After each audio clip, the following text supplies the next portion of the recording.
What to do next, क्या करें अब इसके बाद। Really don't know, can't think and even can't imagine.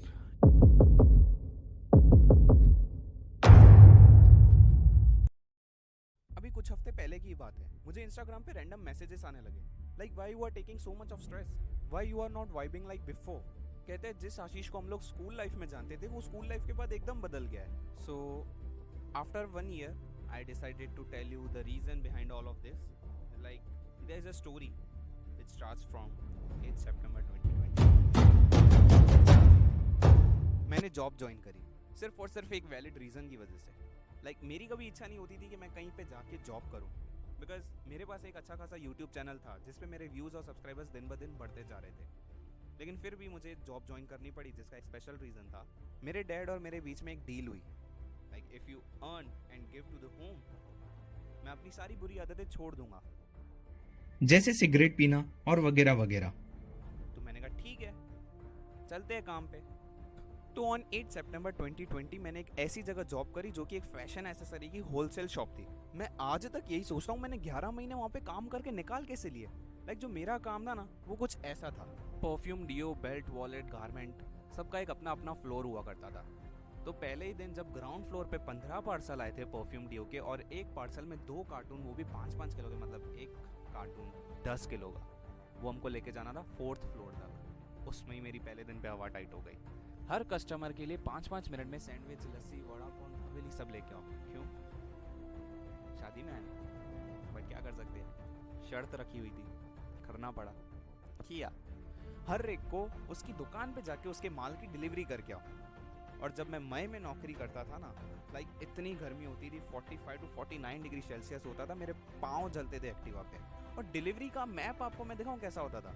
घी काटा से चालू करके हमको वस्त्रापुर जाने का, वस्त्रापुर से एसजी हाईवे से science city, then science city से सीधा जाने का वस्त्राल, फिर वस्त्राल से वापस घी काटा आने का, फिर घर जाते जाते भी एक डिलीवरी देके आने की।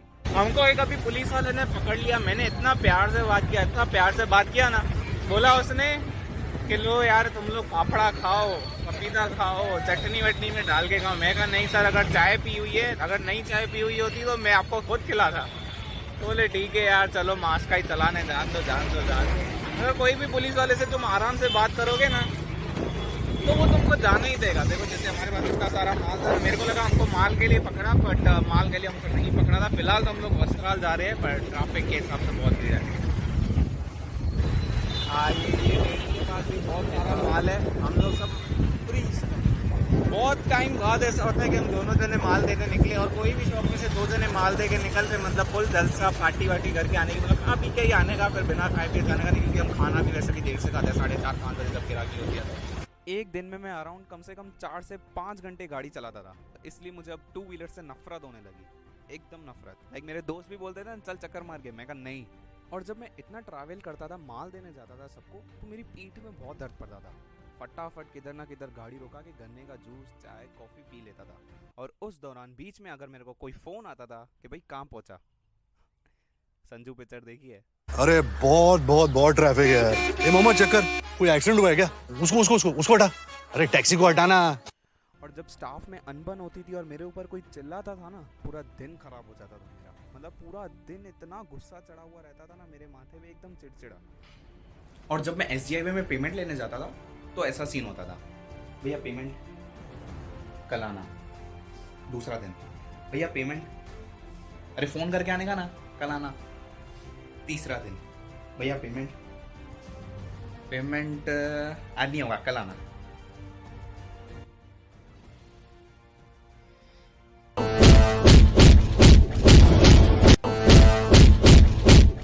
अगर आपको याद हो तो मई 2021 में भी लॉकडाउन लगा था बीच में। उसमें जब लोग सब AC में बैठ के PUBG खेल रहे थे, इवन मेरे घर वाले भी, उस टाइम पे सिर्फ मेरे ख्याल से मैं ही ऐसा था जो कि वहाँ पे यहाँ से 6 बजे उठ के सरदार नगर से ओडव जाता था वेपराइज़र के कंटेनर खाली करने के लिए। पूरे फैक्ट्री में एक फ़ैन नहीं होता था, और फिर भी हम लोग इतनी गर्मी में कंटेनर खाली करते थे। 1 से 2,000 वेपराइज़र आते थे पूरा ट्रक भर के। और जो मेरी एग्ज़ाम होती थी ना, वो मैं कंटेनर खाली करते करते ऑनलाइन देता था। और जब कंटेनर पूरे खाली हो गए वेपराइज़र के, और वहाँ से घी काटा जब लाए गए, तो एक एक कार्टून मेरे को दुकान पे एक्टिवा पे डिलीवर करना पड़ता था। सुबह को जाने का टाइम तो फिक्स होता था 11 बजे, लेकिन रात के आने का कोई टाइम नक्की नहीं होता था, 2 भी बज जाते थे। और ऐसा काम करने के बाद जब मैं रात को सोता था तो मैं पिल्लो इधर उधर जमाने लगता था। मुझे ऐसा लगता था कि मैं शॉप पे खड़ा हूँ और मुझे कोई सुना रहा है कि यार तू ये काम नहीं कर, वो काम कर, अरे इसको इधर रख, अरे उसको उधर रख। फिर अचानक से यूँ आँख खुलती थी, फिर पता चलता था अरे मैं तो पलंग पे सो रहा था। ऐसा भी हुआ। अब इसे स्ट्रेस लेवल का हो कि टेंशन लेवल का ऊपर, ऐसा मेरे साथ बहुत बार हुआ है। मुझे कानों में आवाज़ गूंजती थी रात को। और ये सब काम करने के बाद जब मैं घर आता हूँ तो मैं क्या देखता हूँ, dad was doing the same thing, smoking अब भी जारी थी। ये सब देख के मेरे अंदर के खतरनाक गुस्से ने जन्म लिया। वैसा गुस्सा जैसे रूबी को संजय दत्त पे आया था जब उसने उसके मंगलसूत्र को बेच के ड्रग्स खरीदे थे। और एक तरफ मैं था जो अपने सपने गवा बैठा था। मुझे मेरी फेवरेट यूनिवर्सिटी में जाना था जो कि मैंने बचपन से सोच के रखी थी। नहीं गया। मेरा यूट्यूब चैनल इतना अच्छा चल रहा था, मैंने सोचा इसको और आगे बढ़ाऊंगा। मुझे एक्टिंग इंस्टीट्यूट में जाना था, नहीं गया। क्यों?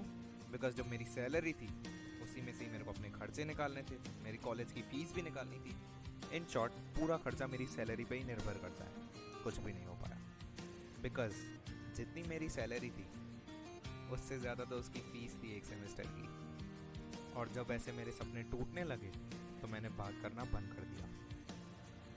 मैं सिर्फ हाँ, ना, ओके, यस और नो में जवाब देता हूँ। 1 साल हो गया, कोई बात नहीं करी। लेकिन ये गुस्सा मुझे और चिड़चिड़ा बनाता जा रहा था, इसलिए मैंने डिसाइड किया कि मूड तो चेंज करना ही है। तो मैंने जनवरी में कैमरा बाय किया।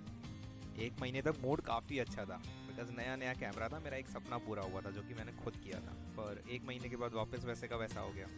दुनिया में एक और ऐसी चीज़ थी जो मेरा मूड बना सकती थी, ड्राइविंग। तो फिर मैंने कार सीखी। फिर उसके बाद मेरा बर्थडे आया, 1 दिन की खुशी। तो मूड अच्छा करने के लिए मैंने मॉडलिंग का कोर्स भी ज्वाइन किया। सुबह 6 बजे उठ के मैं 8 बजे यहाँ से SDA जाता था, 1 घंटे का रास्ता होता था। फिर वहाँ पे सारे शूट्स करके फिर 10:30 बजे दुकान पे आता था। कभी कभी तो दिन को 3 बजे शूट होता था और मैं दुकान में फंसा हुआ रहता था। तो मैं दुकान पे बोल के जाता था कि मैं कॉलेज में फ़ीस भरना चाहता हूँ, तो वो लोग मेरे को जाने देते थे। उस दौरान मैं वहाँ पे शूट पे चला जाता था। ये जो मैंने फास्ट ट्रैक वाला शूट किया ना, वो ऐसे ही हुआ था। और संडे को मैं ऑडिशन देने जाता था। तो बहुत बार क्या होता है ना कि कई चीज़ पे मैं टाइम पे नहीं पहुंच पाता हूँ। जैसे हमारा स्कूल का फंक्शन हो गया या स्कूल का एग्ज़ाम हो गया या कॉलेज की एग्ज़ाम टेस्ट हो गई, उस पर मैं टाइम पे कभी पहुंच ही नहीं पाता था। बट अब जैसे मेरा प्रोफेशनल काम आ गया ना कि जैसे शूट है या वीडियो बनानी है या पोर्टफोलियो शूट है या किसी से मिलने जाना है, कोई मीटिंग है, उस पर मैं टाइम के पहले पहुँच जाता हूँ। लेकिन जिससे मिलने जा रहा हूँ या कोई शूट पे जा रहा हूँ उनकी टाइमिंग देर हो जाती है। 7:53 को जैसे कि मैं यहाँ पे पहुँच गया, लेकिन टाइम था 8 बजे का और उन लोगों ने अभी पोस्टपोन कर दिया, बोले 8:15 बजे तक आएंगे या 8:30 बजे तक आएंगे और मैं 7:53 से इधर बैठा हूँ। ऐसे चलता ही रहा। तो जब मैं मेरे एक स्टाफ मेंबर के साथ शॉप पे जा रहा था सुबह को, तो उसने मुझे एक चीज़ बताई कि तेरे फैमिली मेम्बर्स वाली गलतियाँ ही तू कर रहा है। उन्होंने अपने फादर का बिजनेस ज्वाइन नहीं किया और अपने बिजनेस खोलने के चक्कर में लॉस में गए, और सेम चीज़ तू कर रहा है। अभी उनका बिजनेस जितना चल रहा है तो तू उनको सपोर्ट करना, तो दूसरे के यहाँ जॉब क्यों कर रहा है? तो ये मेरे दिमाग की बत्ती जली और मैंने डिसाइड किया कि मेरे को जॉब छोड़नी है। तो मैंने सोचा एक बार बात तो कर लेते घर पे। तो जब तक मैं ये पापा को कहने गया कि मैं आपके साथ ज्वाइन होना चाहता हूँ, तब तक बहुत देर हो चुकी थी, क्योंकि पप्पा और चाचू ने अपने अपने शटल डाउन कर दिए। और फिर वहाँ के मेरे को एक कस्टमर ने बहुत अच्छी सीख दी।